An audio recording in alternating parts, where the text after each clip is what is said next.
Google resmi mengakuisisi data internal bisnis dari maskapai penerbangan Spirit Airlines senilai 10 juta dolar Amerika Serikat atau sekitar 178,36 miliar rupiah.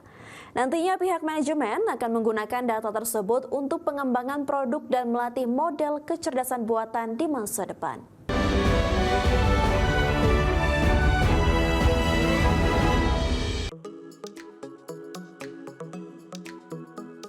Raksasa teknologi Google resmi mengakuisisi data internal bisnis dari Spirit Airlines senilai 10 juta dolar Amerika atau sekitar 178,36 miliar rupiah. Di mana Spirit Airlines merupakan maskapai berbiaya rendah asal Amerika Serikat yang telah bangkrut setelah Dewan Direksi Perusahaan dan para kreditur utama tidak mencapai kesepakatan terkait rencana dana talangan dari pemerintah Washington. Melansir Reuters, Google akan menggunakan data tersebut untuk pengembangan produk dan melatih model kecerdasan buatan di masa depan. Nantinya data yang diakuisisi mencakup email karyawan Spirit Airlines, pesan Microsoft Teams, spreadsheet, kalender, serta data pemasaran, produktivitas dan operasional dengan melalui proses penghapusan identitas sebelum penjualan diselesaikan, sehingga tidak akan mencakup informasi pelanggan maupun informasi yang dapat mengidentifikasi seseorang secara pribadi. Seperti diketahui, Spirit Airlines harus menjual aset-asetnya melalui proses kepailitan setelah menghentikan operasional pada Mei akibat tingginya utang dan biaya bahan bakar. Sebelumnya, pemerintahan Donald Trump mengusulkan bantuan dana senilai 500 juta dolar Amerika untuk mencegah kebangkrutan namun mendapat penolakan dari beberapa penasihat presiden serta sebagian besar anggota Partai Republik di Kongres.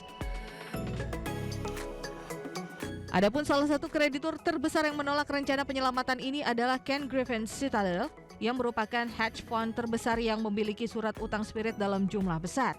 Sementara pihak yang menolak di Kongres dan para kreditur menilai syarat bantuan yang membolehkan pemerintah memiliki hingga 90% ekuitas perusahaan hanya akan menurunkan nilai uang mereka jika Spirit pada akhirnya tetap gagal lepas dari kebangkrutan. Berbagai sumber IDX Channel.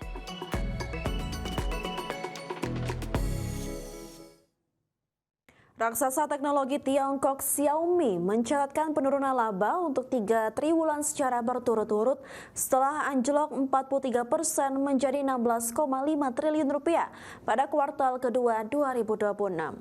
Situasi ini terjadi akibat krisis pasokan chip memori global yang telah menekan kinerja produsen smartphone tersebut.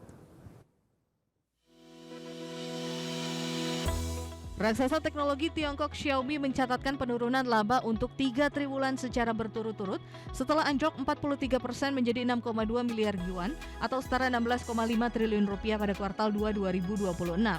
Situasi ini terjadi akibat krisis pasokan chip memori global yang telah menekan kinerja salah satu produsen smartphone terbesar di dunia tersebut. Melansir Bloomberg, sepanjang April hingga Juni lalu, total pendapatan Xiaomi turun 6,1% dengan koreksi terjadi di divisi smartphone sebanyak 7,5%. Xiaomi sendiri termasuk di antara korban terbesar dari krisis chip memori global yang tengah berlangsung setelah produsen semikonduktor memprioritaskan pembuatan chip canggih untuk kecerdasan buatan sehingga memicu kekurangan pasokan chip memori konvensional dan mendorong lonjakan harga. Berdasarkan riset Counterpoint, Xiaomi mencatatkan penurunan pengiriman smartphone terbesar di antara 5 merek teratas dunia pada April hingga Juni 2026, di mana strategi perusahaan untuk menangkap seluruh spektrum permintaan smartphone dari ponsel premium dengan layar lipat hingga perangkat murah membuat produk sangat rentan terhadap krisis memori. Selain smartphone, Xiaomi juga memproduksi sejumlah produk elektronik termasuk kendaraan listrik. Bahkan pihak manajemen akan mulai menjual mobil listrik ke luar negeri tahun depan yang dapat mendorong bisnis ini menjadi penggerak pertumbuhan perusahaan dan menjadi ancaman bagi merek-merek barat yang sudah mapan meski harus menghadapi sejumlah tantangan ekspansi termasuk tarif, pengawasan regulasi, dan standar keselamatan yang lebih ketat.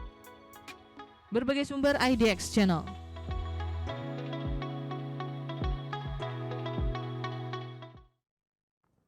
Tesla berhasil menjadi mobil terlaris di Korea Selatan pada Juli 2026 dengan mengalahkan sejumlah model lokal yang selama ini mendominasi pasar. Pabrikan mobil listrik Amerika Serikat tersebut membukukan sekitar 10.237 unit kendaraan atau setara dengan 33,1% dari total mobil impor yang terdaftar di negeri ginseng. Pabrikan mobil listrik Amerika Serikat Tesla berhasil menjadi mobil terlaris di Korea Selatan pada Juli 2026 dengan mengalahkan sejumlah model lokal yang selama ini mendominasi pasar. Berdasarkan data CarScoops, Tesla membukukan sekitar 10.237 unit kendaraan atau setara 33,1% dari total mobil impor yang terdaftar di negeri ginseng. Meski turun dari 11.119 unit pada Juni, Tesla tetap unggul jauh dari merek-merek premium asal Jerman yang dipasarkan di Korea Selatan dalam periode tersebut. Sebelumnya, brand BMW menempati posisi kedua dengan penjualan 6.533 unit, sedangkan Mercedes-Benz hanya terjual sebanyak 3.959 unit. Bahkan, kinerja Tesla sepanjang Januari-Juli 2026 mampu menunjukkan lonjakan signifikan dengan total penjualan mencapai 66.376 unit atau meningkat 149,8% dibandingkan periode yang sama tahun sebelumnya, dengan model Y menyumbang 52.064 unit, disusul model 3 sebanyak 10.392 unit. Capaian tersebut menjadi semakin penting dikarenakan pasar otomotif Korea Selatan secara historis sangat kuat dikuasai merek domestik seperti Hyundai dan Kia. Kehadiran Tesla sekaligus menunjukkan perubahan preferensi konsumen khususnya terhadap kendaraan listrik dan teknologi. Bank Sentral China mempertahankan suku bunga acuan untuk periode Agustus 2026. Para pemangku kebijakan ekonomi China, dengan demikian, suku bunga pinjaman telah dipertahankan sepanjang 15 bulan berturut-turut. Bank Sentral China atau PBOC mempertahankan suku bunga acuan pinjaman atau loan prime rate pada Agustus 2026. Keputusan tersebut memperpanjang periode PBOC mempertahankan LPR menjadi 15 bulan berturut-turut sejalan dengan ekspektasi pasar. Bank Sentral China mempertahankan LPR tenor 1 tahun di level 3%, sementara itu LPR tenor 5 tahun juga dipertahankan di level 3,5%. Keputusan tersebut menunjukkan bahwa pemangku kebijakan di China kemungkinan lebih mengandalkan percepatan implementasi kebijakan fiskal dibandingkan pelonggaran moneter baru untuk menopang pertumbuhan ekonomi.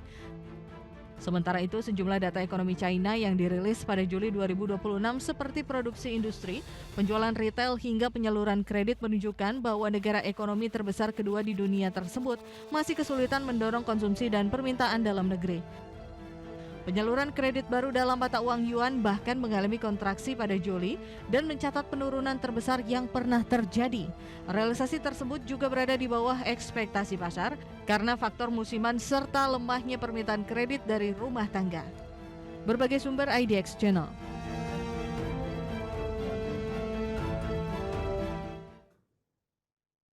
Kementerian Ekonomi dan Keuangan Kamboja kembali menurunkan perkiraan pertumbuhan domestik bruto 2026 menjadi 4,1% atau turun dari proyeksi 4,2% pada Mei dan perkiraan awal sebesar 5%.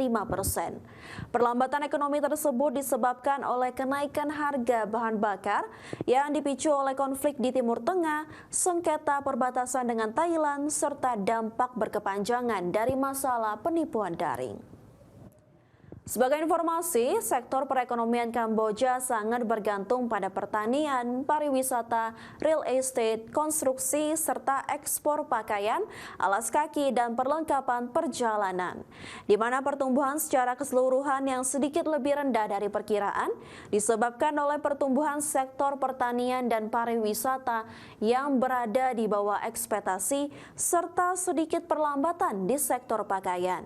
Sebaliknya, sektor perdagangan grosir dan eceran, keuangan serta konstruksi dan real estate masih sejalan dengan proyeksi awal pemerintah.